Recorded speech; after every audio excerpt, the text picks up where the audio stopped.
Hello everyone. आज के इस वीडियो लेक्चर में हम Bent's rule and energetics of hybridization पढ़ेंगे। तो इससे पहले वाले वीडियो में हमने रेगुलर इरेगुलर ज्योमेट्रीज पढ़ी थी और उससे पहले हमने पढ़ी थी वीएस ईपीआर थ्योरी। ठीक है, क्या पढ़ी थी हमने? वीएस ईपीआर थ्योरी पढ़ी थी। तो जो हमारी वीएस ईपीआर थ्योरी थी वो क्या बताती थी? ज्योमेट्रीज ऑफ मॉलिक्यूल्स की बताती थी। ठीक है, तो वहाँ से हमने देखा था जो हमारे पास में क्या होता था, हमारे पास में पी एफ 5 जो मॉलिक्यूल था उसकी ज्योमेट्री हमारे पास में क्या थी? उसकी ज्योमेट्री हमारे पास में थी ट्राइगोनल बाइप्लैनल, मतलब इसका हाइब्रिडाइजेशन था हमारे पास में sp3d हाइब्रिडाइजेशन। ठीक है, हाइब्रिडाइजेशन था हमारे पास में sp3 हाइब्रिडाइजेशन। तो जो हमारे पास में वीएसीपीआर थ्योरी थी वो तो ये तो बता देती थी कि इसकी ज्योमेट्री जो है sp3d हाइब्रिडाइजेशन है, तो इसकी ज्योमेट्री जो होगी वो हमारे क्या होगी? ट्राइगोनल बाइपिरामिडल होगी। मतलब कि इसमें बॉन्ड पेयर 5 है तो इसकी जो ज्योमेट्री होगी ट्राइगोनल बाइपिरामिडल होगी। लेकिन अगर कोई ऐसा मोलिक्यूल हो जिसमें क्या हो कि ये जो अलग अलग मोलिक्यूल्स हो, जैसे कि यहाँ पे क्या हो PCl3 हो और एक दो जो हमारा PF2 हो। ठीक है, तो ऐसे मॉलिक्यूल में ये तो ये बता देगी कि यहाँ पे इसकी जो ज्योमेट्री होगी वो ट्राइगोनल बाइपिरामिडल होगी। लेकिन जो इसकी पोजीशन होगी Cl की और F की वो ये नहीं बता पाती है। तो इधर हमारे पास में क्या काम आता है? बेंड रूल काम में आता है। तो यहाँ पे हम देखेंगे कि बेंड रूल को हम कैसे इसमें यूज में लेंगे। तो इसकी ज्योमेट्री होती है वो कैसी होगी? इस टाइप से होगी। ठीक है, तो यहाँ पे दो टाइप की आपके पास पोजीशन बनेगी, एक तो ये इक्वेटोरियल वाले बॉन्ड्स और एक आपके बनेंगे एक्सियल बॉन्ड। तो आप कौन से जो आपके फ्लोरीन एटम है वो एक्सियल बॉन्ड पे जाएंगे या फिर इक्वेटोरियल बॉन्ड पे? ठीक है, ये आपको बताता है बेंट रूल। तो अब हम देखते हैं कि बेंट रूल क्या होता है। तो बेंट रूल क्या कहता है कि the more electronegative substituent prefer hybrid orbital having more p character and occupy the axial position, while the more electropositive substituent prefer hybrid orbital having more s character and occupy the equatorial position। ठीक है, इसका मतलब क्या हुआ कि हमने जो वाले पहले वाले एग्जांपल में देखा था, तो हमारे पास में जो मोर इलेक्ट्रोनेगेटिव सब्स्टिट्यूएंट होगा जो कि हमारा फ्लोरीन होगा वो कौन सी पोजीशन ऑक्यूपाई करेगा? एक्सियल। ठीक है, क्योंकि यहाँ पे जो होते हैं पी करेक्टर ज़्यादा होते हैं। या फिर हम कह सकते हैं कि जो फ्लोरीन होती है उसकी टेंडेंसी क्या होती है कि वो ऑक्यूपाई करता है एक्सियल एक्सियल जो हमारे होते हैं बॉन्ड्स को। और वहाँ पे क्या होते हैं जो हमारे पी ऑर्बिटल होते हैं वो कंसंट्रेट हो जाते हैं, इसलिए जहाँ पे क्या होंगे पी जो हमारे पास ऑर्बिटल होंगे वो ज़्यादा होंगे। ठीक है, तो इसलिए हमारा जो फ्लोरीन एटम वो एक्सियल पोजीशन पे जाता है। इसी तरह से जो हमारा बेंट रूल है उसको ये भी कह सकते हैं कि atomic s character tend to concentrate in orbitals that are directed toward electropositive groups and atomic p characters tend to concentrate in orbital that are directed toward electronegative group. ठीक है, तो जो हमारा इलेक्ट्रोनेगेटिव ग्रुप था वो axial position पे आ रहा है, तो हमारे पास में क्या होगा कि जो हमारे पास में एटॉमिक p करेक्टर होंगे वो क्या होंगे? टेन टू कंसंट्रेट होंगे ऑर्बिटल में जो कि हमारा डायरेक्टेड हो टुवर्ड्स इलेक्ट्रोनेगेटिव ग्रुप, तो यहाँ पे जो होंगे डायरेक्ट हो जाएंगे। और इसके अंदर एक टर्म आती है जिसको हम कहते हैं एपिकोफिलिसिटी। ये एक नंबर क्वेश्चन के लिए इंपॉर्टेंट है, ये पूछा भी जा सकता है। तो एपिकोफिलिसिटी क्या होती है ये मैं आपको बता देता हूँ। The tendency of more electronegative group to acquire low PZ dz square orbital. ठीक है, ये क्या है? पीजेड डीजेड स्क्वायर है, पीजेड डीजेड स्क्वायर। तो ये क्या होता है कि टेंडेंसी होती है मोर इलेक्ट्रोनेगेटिव ग्रुप की, वो क्या करता है कि ऑक्यूपाई या फिर अक्योर कर लेता है लो PZ d z orbital of the trigonal bipyramidal structure. इसको हम क्या कहते हैं? एपिकोफिलिसिटी कहते हैं। या फिर कह सकते हैं हम कि वो क्या कर लेता है? ऑक्यूपाई कर लेता है एपिकल पीजेड डीजेड स्क्वायर जो हमारे ऑर्बिटल होते हैं उसको। इसलिए क्या होती है? एपिकोफिलिसिटी होती है। अभी आगे हम देखेंगे कि ये पीजेड डीजेड स्क्वायर जो ऑर्बिटल होते हैं वो क्या होते हैं। और बाकी जो हमारे sp2 ये ऑर्बिटल है ये जो हमारे क्या बना रहे हैं? ट्राइगोनल प्लानर स्ट्रक्चर बना रहे हैं। ठीक है, तो इसको हम एग्जांपल समझते हैं, तो इसको एग्जांपल से हम समझते हैं बेंट रूल को। तो इसका एग्जांपल है हाइब्रिडाइजेशन इन PCl3F2 जो कि हमारा है sp3d हाइब्रिडाइजेशन। तो in PCl3F2 central phosphorus atom is sp3 hybridize. ठीक है, यह तो हमको निकालना आता है, ये मैंने आपको बताया था कैसे निकालना है, क्योंकि इसके अंदर सारे ही क्या है? बॉन्ड पेयर से 5 बॉन्ड पेयर है। तो उसके कोरेस्पॉन्डिंग वीएसी पेयर थ्योरी हमको क्या बताती है कि इसकी जो ज्योमेट्री होगी वो होगी हमारे पास में ट्राइगोनल बाइपिरामिडल। ठीक है, तो इसमें क्या होगा कि ये sp3d हाइब्रिडाइज है। 5 sp3d hybrid orbital are arranged in trigonal bipyramidal in axial and equatorial position. Now, on the basis of Bent rule, the position of fluorine and chlorine atom can be decided. The sp3d hybridized orbital is supposed to be combination of 3 sp2 and 2 pd hybrids। ठीक है, तो ये हमारे पास में क्या था? sp3 hybridisation था, sp3d हाइब्रिडाइजेशन था। ठीक है, तो यहाँ पे हम क्या कर सकते हैं इसको कि इसको दो पार्ट्स में हम डिवाइड कर सकते हैं। ठीक है, एक तो वो जो हमारे पास हाइब्रिड ऑर्बिटल होंगे जो क्या बनाएंगे हमारे पास में प्लानर स्ट्रक्चर बनाएंगे। ठीक है, ट्राइगोनल प्लानर बनाएंगे। और एक जो होंगे हमारे पास में क्या बनेंगे जिसको हम क्या कहते हैं? इक्वेटोरियल। ठीक है, तो ये क्या बनाएंगे? इक्वेटोरियल बॉन्ड्स बनाएंगे, इक्वेटोरियल हाइब्रिड ऑर्बिटल बनाएंगे। और दूसरे जो होंगे एक्सियल बनेंगे। तो एक्सियल कौन कौन से बनेंगे, इक्वेटोरियल कौन से बनेंगे वो देख लेते हैं। तो यहाँ पे क्या होगा? sp3d है जिसको हम दो पार्ट्स में डिवाइड करते हैं। एक तो क्या हो जाएगा sp2 जिसमें क्या हो जाएंगे, एक एस हो जाएगा, एक कौन सा होगा हमारे पास में, पी एक्स और पी वाई। ठीक है, पी एक्स और पी वाई हो जाएगा, इसको हम लिख सकते हैं sp2, sp2 ये हो जाएगा। ठीक है, और इसके बाद में यहाँ पे जो हो जाएगा, यहाँ पे कौन से बच गए, पी जेड बच गया और एक, और हमारे पास में डी ऑर्बिटल बच गया। तो डी कौन सा होता है, यहाँ पे डी जेड होता है, इसलिए यहाँ पे क्या हो जाएगा, पी जेड और D Z square, P Z D Z square हो जाएगा। ठीक है, तो यहाँ पे क्या हो जाएगा, P Z D Z square. तो इसकी हमारे को पता है कि ज्योमेट्री क्या होती है, इसकी स्ट्रक्चर हो जाएगी हमारे पास में ट्रायगोनल प्लानर स्ट्रक्चर हो जाएगी, जो कि क्या बनाएगा, हमारे पास में इक्वेटोरियल बोन्स बनाएगा यार। ठीक है, तो ये क्या बनाएगा, इसको मैं नेक्स्ट इस वाले पेज पे बता देता हूँ। तो क्या होता है हमारे पास में, ये था हमारे पास में sp3d हाइब्रिडाइजेशन था, इसको हमने दो पार्ट्स में बना हुआ माना था। तो ये हमारे पास में sp2 जो होता है, जिसमें हमारे पास में एक s था, दो दो हमारे पास में क्या थे, px और py, और बाकी जो थे हमारे पास में क्या थे, pz और dz स्क्वायर। ठीक है, pz dz स्क्वायर। तो यहाँ पे क्या होगा, ये तो क्या बनाएगा, तीन जो हमारे पास में इक्वेटोरियल बोन्स होंगे पी और सी एल के, वो बनाएगा। और ये क्या बनाएगा, जो हमारे पास में दो थे हमारे पास में, वो बॉन्ड बनाएगा, जो कि थे हमारे पास में दो एक्सियल, क्या बनाएगा, दो एक्सियल बनाएगा हमारे पास में पी एफ बॉन्ड। ठीक है, तो ये बनाएगा दो एक्सियल पी एफ बॉन्ड, और ये क्या बनाएगा हमारे पास में, पी सी एल बॉन्ड बनाएगा तीन, जो कि हमारे कौन से थे, इक्वेटोरियल थे। अब यहाँ पे हाइब्रिडाइजेशन तुमको पता चल गया, sp2 है, ये क्या है, pz dz स्क्वायर है। इसके बाद हम देखेंगे यहाँ पे s है, यहाँ पे s नहीं है, तो इसमें s करेक्टर क्या हो जाएगा, इसमें s करेक्टर प्रेजेंट होगा, और कितना होगा, 33.33%, 33.33% होगा। ठीक है, यहाँ पे जबकि एस करेक्टर क्या होगा, 0% होगा, क्योंकि यहाँ पे एस ऑर्बिटल जो है कंसंट्रेट नहीं हो रहा है। तो इसलिए क्या होगा कि हम जानते हैं कि जब एस करेक्टर जहाँ पे ज़्यादा होते हैं, वहाँ की जो बॉन्ड जो होता है वो क्या होता है, स्ट्रॉन्ग होता है। तो बॉन्ड स्ट्रॉन्ग होगा तो उसकी बॉन्ड लेंथ क्या होगी, बॉन्ड लेंथ जो होगी हमारे पास में कम होगी, बॉन्ड लेंथ जो होगी इसकी कम होगी। इसलिए जो बॉन्ड होंगे इक्वेटोरियल, वो क्या होंगे, शॉर्टन बॉन्ड होंगे। जबकि यहाँ पे क्या हो रहा है, एस करेक्टर एब्सेंट है, तो हम जानते हैं कि ये जो बॉन्ड होगा वो वीक होगा। तो इसकी जो हमारी बॉन्ड लेंथ होगी वो क्या होगी, ज़्यादा होगी। इसकी जो हमारी बॉन्ड लेंथ है वो क्या होगी, ज़्यादा होगी। और ये जो हमारे पास में एक्सियल बॉन्ड होते हैं वो क्या होते हैं, लंबे होते हैं। एज कम्पेयर टू हम बात करें किससे, जो हमारे पास में इक्वेटोरियल बॉन्ड होते हैं उससे। और ये क्या होते हैं, लॉन्गर होते हैं, और क्या होते हैं, वीक बॉन्ड होते हैं। तो ये ऐसा पता चल गया हमारे को। और उसके बाद में हम देखते हैं कि जो हमारे पास में 3sp2 हाइब्रिडाइज ऑर्बिटल है, वो क्या करते हैं, कंटेन करते हैं एस करेक्टर। जबकि हमने अभी देखा था वहाँ पे कि pz dz square orbital s character contain नहीं करते हैं। तो ये क्या होंगे, are arrange at equatorial position and occupy by less electronegative Cl atoms. While two हमारे पास में जो pz dz स्क्वायर ऑर्बिटल थे, वो कंटेन ही नहीं करते हैं एस करेक्टर। ठीक है, तो वो क्या होगा, अरेंज होंगे at axial position and are occupied by more electronegative fluorine atoms. ठीक है, और इसकी स्ट्रक्चर आपको कुछ इस तरह से दिखाई देगी। तो ये जो होगी इसकी करेक्ट स्ट्रक्चर होगी, ये थोड़े बोर्ड लंबे हैं यहाँ पे। ठीक है, ये स्ट्रक्चर इसकी करेक्ट होगी। ठीक है, जो कि जिसमें सारे सीएल एटम कहाँ पे हो, इक्वेटोरियल पोजीशन पे हो, और जितने भी हमारे पास में फ्लोरीन एटम वो कहाँ पे हो, एक्सियल पोजीशन पे हो। तो इस तरह से जो है ये हमारे पास में जो बेंट रूल है वो हेल्प करता है डिटरमाइन करने में स्ट्रक्चर, और पता लगाने में कि कौन सा ग्रुप जो होगा कहाँ पे होगा। अब हम देखते हैं एप्लीकेशन ऑफ बेंट रूल। तो यहाँ पे आपको कुछ एप्लीकेशन दिखाई हुई है बेंट रूल की, ये सब क्या है, एप्लीकेशन है बेंट रूल की। तो सबसे पहली जो एप्लीकेशन है उसकी वो है बॉन्ड लेंथ।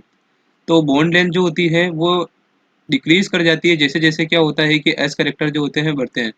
ठीक है, परसेंट एस करेक्टर जैसे जैसे बढ़ेंगे बॉन्ड लेंथ जो कि डिक्रीज कर जाएगी। ये तो हमने एग्जांपल उसमें भी देखा था, PCl3 में भी। उसमें क्या था कि एफ जो जहाँ पे एफ जो एटम था वहाँ पे क्या था, परसेंट एस करेक्टर कम था, तो उसकी बॉन्ड लेंथ थी जो ज़्यादा थी। ठीक है, तो an atom's hybridisation can be correlated with the bond length it makes just like bond angles. The length of the bond shorten as the s character of bonding orbital increases. जैसे जैसे s character बढ़ेगा, bond length जो होगी हमारे पास में वो क्या हो जाएगी, कम हो जाएगी। ठीक है, bond length can be changed by including electronegative groups and altering the degree of hybridization of the core atoms। ठीक है, तो ये जो है इसके साथ साथ और किस पे डिपेंड करती है बॉन्ड लेंथ। तो अगर आप इलेक्ट्रोनेगेटिव ग्रुप्स और ज़्यादा ऐड करोगे या फिर अल्टर कर दोगे, चेंज कर दोगे डिग्री ऑफ हाइब्रिडाइजेशन को, तो जो है आपकी बॉन्ड लेंथ भी जो होगी वेरी करेगी। यहाँ पे आपको एक एग्जांपल दिख रहा होगा, ये क्या है हमारे पास में, फ्लोरोमेथेन है। ठीक है, तो इसके अंदर क्या हो जाएगा कि जो फ्लोरीन जहाँ पे जुड़ा हुआ है, वहाँ पे क्या होगा कि बेंट रूल के अकॉर्डिंग क्या होगा कि जहाँ पे पी करेक्टर जो होंगे ज़्यादा होंगे, कंसनट्रेट होंगे यहाँ पे, तो यहाँ पे क्या है, एस करेक्टर करेक्टर जो है, परसेंट एस करेक्टर वो कम है। तो यहाँ पे क्या होगा, जो बॉन्ड लेंथ होगी वो क्या होगी, इंक्रीज हो जाएगी। तो इसलिए यहाँ पे क्या है, इंक्रीज बॉन्ड लेंथ है as compare to this hydrogen atom जो यहाँ पे सी एच बॉन्ड से जुड़े हुए हैं। ठीक है, तो यहाँ पे क्या होगा कि जो एस करेक्टर है वो ज़्यादा होंगे और पी करेक्टर जो यहाँ पे ज़्यादा है, इसलिए इनकी बॉन्ड लेंथ जो कि ज़्यादा होगी। इसी तरह से बॉन्ड एंगल भी जो है इसका एक एप्लीकेशन है। ये बेंट रूल क्या बताता है कि bent rule describe an alternate justification for why certain bond angle deviate from the optimal geometry initially employing the molecules methane, ethyne और एसिटाइलिन। ठीक है, तो मीथेन और एथिलीन और जो एसिटाइलिन है, to Bent rule it is possible to identify a correlation involving central atom hybridization and bond angle. ठीक है, तो ये जो है आपका जो बेंट रूल है, इसके अंदर कहता है कि जो बॉन्ड एंगल है वो डिपेंड करता है परसेंट एस करेक्टर पर। जितने ज़्यादा परसेंट एस करेक्टर होंगे, बॉन्ड एंगल उतना ही ज़्यादा होगा। आप एग्जांपल समझ सकते हो, जो हमारे एस पी जो होता है, उसके अंदर जो परसेंट एस करेक्टर होता है वो 50% होता है। ठीक है, यहाँ पे केवल दो ही ऑर्बिटल है, एक एस और एक पी है, तो दोनों क्या करेंगे, 50-50% कॉन्ट्रीब्यूट करेंगे हाइब्रिड ऑर्बिटल के अंदर। तो इसमें एस करेक्टर कितने होंगे, 50% होंगे। और दूसरा जो हो जाएगा वो क्या हो जाएगा, एस पी टू हाइब्रिडाइजेशन हो जाएगा, जिसके अंदर एस करेक्टर कितने हो जाएंगे, 33.33% हो जाएंगे। ठीक है, और इसी तरह से जो एस पी थ्री हो जाए, यहाँ पे कितने हो रहे हैं, 3 हो रहे हैं। ठीक है, तो इस तरह से क्या हो रहे हैं कि और हाइब्रिड ऑर्बिटल जैसे जैसे बढ़ रहे हैं, जो अपने एस करेक्टर वो कम पड़ रहे हैं। जैसे कि यहाँ पे एस पी थ्री हाइब्रिडाइजेशन है, तो यहाँ पे क्या हो जाएगा, 25% रह जाएंगे। इस तरह से क्या हो रहा है कि जो हमारा हाइब्रिड ऑर्बिटल हो रहा है, मतलब कि यहाँ पे जो हाइब्रिड ऑर्बिटल की संख्या बढ़ रही है, यहाँ पे हाइब्रिडेशन चेंज हो रहा है, उसके कोरस्पॉन्डिंग जो हो रहे हैं एस करेक्टर भी चेंज हो रहे हैं। और अभी हमने देखा था कि जो हमारा बॉन्ड एंगल होता है वो क्या होता है, परसेंट एस करेक्टर के क्या होता है, प्रोपोर्शनल होता है। तो यहाँ पे परसेंट एस करेक्टर ज़्यादा है, तो यहाँ पे बॉन्ड एंगल सबसे ज़्यादा होगा, जो कि कितना है, 180 डिग्री होगा। यहाँ पे जो परसेंट एस करेक्टर 33% ही रह गए हैं, तो यहाँ पे बॉन्ड एंगल डिक्रीज कर जाएगा, कितना हो जाएगा, 120 डिग्री। और यहाँ पे जो है परसेंट एस करेक्टर वो डिक्रीज हो गया है, तो यहाँ पे बॉन्ड एंगल कितना हो जाएगा, 109.5 डिग्री जो हो जाएगा, इसका क्या हो जाएगा, बॉन्ड एंगल हो जाएगा। तो ये चीज़ यहाँ पे लिखी हुई है, the carbon atom are sequentially pointing their sp3 sp2 and sp orbital in the direction of the hydrogen groups. These are three substituent with bond angles of 109.5 degree, 120 and 180. This basic system show that atomic orbital hybridize with a greater p character possess a lower angle connecting them. ठीक है, तो यहाँ पे क्या होगा, जैसे S character बढ़ेगा bond angle बढ़ेगा, लेकिन पी करेक्टर बढ़ेगा तो बॉन्ड एंगल क्या हो जाएगा, लोअर हो जाएगा, कम हो जाएगा। ठीक है, तो ये था हमारे पास में एप्लीकेशन ऑफ बेंट रूल के। अब हम देखते हैं एनर्जेटिक्स ऑफ हाइब्रिडाइजेशन। तो ये वाला जो आप क्वेश्चन लिखो, जिसमें आप इस टॉपिक के अंदर सबसे पहले क्या लिखोगे कि हाइब्रिडाइजेशन क्या होता है, फिर हम डिस्कस करेंगे कि एनर्जेटिक्स और हाइब्रिडाइजेशन क्या होता है इस एग्जाम्पल की हेल्प से। तो सबसे पहले हम देखते हैं कि एनर्जेटिक्स और हाइब्रिडाइजेशन में क्या लिखना है आपको। तो फर्स्ट आपको लिखना है कि हाइब्रिडाइजेशन क्या होता है। तो hybridization is intermixing of atomic orbital of different shapes and nearly the same energy to give the same number of hybrid orbital of same shape, equal energy and orientation such that there is minimum repulsion between these hybrid orbital। तो hybridisation क्या होता है कि जो हमारे एक ही atom के जो ऑर्बिटल्स होते हैं वो क्या करते हैं, जो कि हमारे पास में सेम शेप के होते हैं और जो इनकी लगभग जो एनर्जी होती है सेम होती है, वो क्या करते हैं, एनर्जी डिस्ट्रीब्यूट करते हैं और जो होते हैं हाइब्रिड ऑर्बिटल फॉर्म करते हैं। और जो हाइब्रिड ऑर्बिटल होते हैं उन सभी हाइब्रिड ऑर्बिटल की जो हमारे पास में जो एनर्जी होती है वो इक्वल होती है और जो इनका शेप भी होता है वो एक तरह से जो होता है सेम ही होता है। ठीक है, और नेक्स्ट पॉइंट क्या है कि the energy of resulting hybrid is weighted average of the energies of participating atomic orbital. ठीक है, तो जितने भी एटॉमिक ऑर्बिटल पार्टिसिपेट करेंगे उसकी जो होगी एवरेज जो होगी एनर्जी, वही क्या होगी, हाइब्रिड ऑर्बिटल की होगी। और नेक्स्ट क्या है कि जो एस ऑर्बिटल है उसकी एनर्जी होती है पी से कम होती है। तो अभी हम देखेंगे कि इसका हम कहाँ पे इसमें यूज में लेंगे। तो यहाँ पे आप देख सकते हो कि जो एनर्जी होगी एस की वो क्या है, पी से कम है। ठीक है, तो जो एस की एनर्जी होती है वो पी से कम होती है और जैसे जैसे एस करेक्टर डिक्रीज करते हैं, more S character decreases the energy of bonding orbital and hence they have shaped more like a S orbital. More p character increases the energy of bonding orbital and hence they have shaped more like p orbital। तो जैसे जैसे आप देखोगे कि p character बढ़ेंगे तो उसकी जो शेप होगी वो भी कैसी होगी, p के जैसी होगी। मतलब और जैसे जैसे s कैरेक्टर बढ़ेंगे उस जो ऑर्बिटल है हाइब्रिड ऑर्बिटल, उसकी शेप भी कैसी होगी, s के जैसी होगी। और हम जानते हैं कि जो हमारे पास में क्या होता है, एस ऑर्बिटल होते हैं उनकी नो एनर्जी होती है। तो वो जैसे ही जिसमें भी एस ऑर्बिटल की कंसंट्रेशन ज़्यादा होगी उस ऑर्बिटल की एनर्जी क्या होगी, लो होगी और वो ज़्यादा स्टेबल होगा। ठीक है, s orbital are closer to the nucleus so it stabilize the lone pair due to the more S character less repulsion and less hybridization energy and less bond angle. Vice versa is true for more p character. ठीक है, तो जैसे जैसे आप ये कहते हो कि जैसे जो एस करेक्टर होते हैं वो क्या होते हैं, न्यूक्लियस के पास में होते हैं। तो ये क्या करते हैं कि जो हमारे लोन पेयर होते हैं वो क्या होते हैं कि जो एस जिस करेक्टर जिस ऑर्बिटल में जाता होते हैं हाइब्रिड ऑर्बिटल में, उसके ऊपर जो होते हैं कंसंट्रेटेड रहते हैं। The most stable arrangement would be to utilize pure p orbitals for bonding and letting the lone pair into the pure s orbital. ठीक है, तो जो हमारे पास में स्टेबल अरेंजमेंट क्या होगी कि जो हमारे पास में जो पी ऑर्बिटल है उसमें क्या हो, बॉन्डिंग हो और जो हमारे पास में लोन पेयर हो कहाँ पे हो, एस ऑर्बिटल में। S orbital are more penetrating and electron density is less available for bonding, thus more electronegative atom would be able to withdraw electron more electron density from p orbital than from s orbital। ठीक है, तो इसलिए bonding जो होगी वो कहाँ पे होगी, p ऑर्बिटल से जो होती है बॉन्डिंग होती है, और बाकी जो है हमारा नॉन बॉन्डिंग जो होते हैं, या फिर आप कह सकते हो लोन बॉन्डिंग लोन पेयर जो होते हैं वो कहाँ पे चले जाते हैं, एस ऑर्बिटल्स के अंदर चले जाते हैं, या फिर कह सकते हो जहाँ पे एस की कंसंट्रेशन ज़्यादा होती है वहाँ पे। यहाँ पे आपको एग्जांपल दिया हुआ है मीथेन का। तो मीथेन में क्या होता है कि कार्बन जो होता है उसका इलेक्ट्रॉनिक कॉन्फ़िगरेशन होता है 1s2 2s2 2p2। ठीक है, अब एक्साइटेड स्टेट में क्या होगा कि इसका जो इलेक्ट्रॉनिक कॉन्फ़िगरेशन हो जाएगा ये हो जाएगा 1s2, और यहाँ पे जो एक इलेक्ट्रॉन 2s से कहाँ चला जाएगा, pz ऑर्बिटल के अंदर चला जाएगा, और इसमें क्या हो जाएगा 2s के अंदर 1 इलेक्ट्रॉन हो जाएगा, और 2px और 2py 2pz में एक एक इलेक्ट्रॉन आ जाएगा। इस तरह से इसका हाइब्रिडाइजेशन क्या हो जाएगा, sp3 हो जाएगा। ठीक है, अब क्या होता है कि ये तो क्या हो गई एक्साइटेड स्टेट हो गई। अब इसके बाद में क्या होता है, हाइब्रिडाइजेशन की जो होता है ऑर्बिटल्स का होता है एनर्जी डिस्ट्रीब्यूशन होता है। तो यहाँ पे आप देख सकते हो ये एनर्जी है, ये ग्राउंड स्टेट की एनर्जी है, और यह क्या है एक्साइटेड स्टेट की एनर्जी है, और ये क्या है हमारे पास में हाइब्रिडाइज ऑर्बिटल है। तो यहाँ पे क्या होता है कि ये क्या है 2s के अंदर 2 इलेक्ट्रॉन है और 2p के अंदर भी 2 इलेक्ट्रॉन है। यहाँ पे एक्साइटेड स्टेट में क्या होगा 2s से एक इलेक्ट्रॉन आके 2p में आ जाएगा, और जैसे ही हाइब्रिडाइजेशन होगा तो क्या होगा सारी जो एनर्जी है वो रीडिस्ट्रीब्यूट होगी, और इसके अंदर हाइब्रिड ऑर्बिटल बनेंगे। ठीक है, तो जो हमारे हाइब्रिड ऑर्बिटल्स जो फॉर्म होते हैं उनके नंबर क्या होगी, जितने एटॉमिक ऑर्बिटल पार्टिसिपेट करेंगे। यहाँ पे एक एस कर रहा था और 3 पी कर रहे थे, तो जो हमारे हाइब्रिड ऑर्बिटल होंगे उनकी जो नंबर होगी वो क्या होगी 4, और 4sp3 हाइब्रिड ऑर्बिटल जो हो जाएंगे यहाँ पे हमारे पास में फॉर्म हो जाएंगे।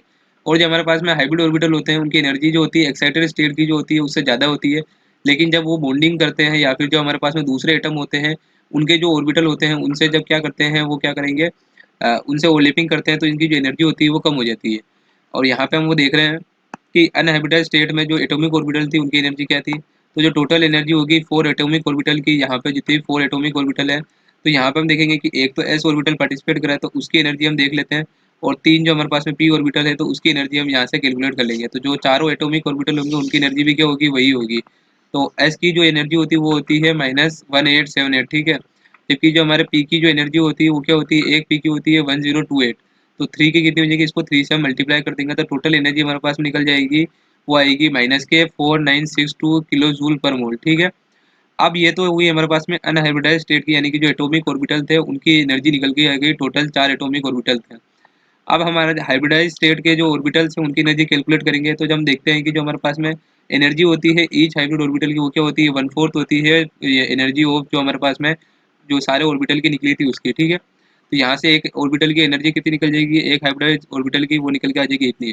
ठीक है, तो यहाँ पर आप देख सकते हो कि हाइब्रिडाइज्ड ऑर्बिटल की जो एनर्जी है वो क्या होती है, इसके कोरेस्पॉन्डिंग जो जो दूसरे जो इसके पास में थे, तो इसकी जो हाइब्रिडाइज्ड ऑर्बिटल की जो एनर्जी हो जाएगी वो थोड़ी ज़्यादा हो जाएगी, स्लाइटली थोड़ी ज़्यादा होती है, बिल्कुल ज़्यादा भी नहीं होती है। तो इस तरह से जो हाइब्रिडाइजेशन है इसमें तो कोई भी जो एनर्जी चेंज होगा वो नहीं होगा, इसको आप 4 से मल्टीप्लाई करोगे तो यही वापस एनर्जी आ जाएगी। तो जितने भी हमारे पास में एटॉमिक ऑर्बिटल थे उसकी एनर्जी जो थी हाइब्रिडाइज्ड ऑर्बिटल आगे उनकी एनर्जी हमारे पास में सेम रहती है। ठीक है, तो ये था हमारे पास में एग्जांपल एनर्जी ऑफ हाइब्रिडाइजेशन का। तो आई होप कि आपको वीडियो पसंद आया होगा, तो वीडियो को आप लाइक करो और अपने फ्रेंड्स के साथ शेयर करो। Thanks for watching.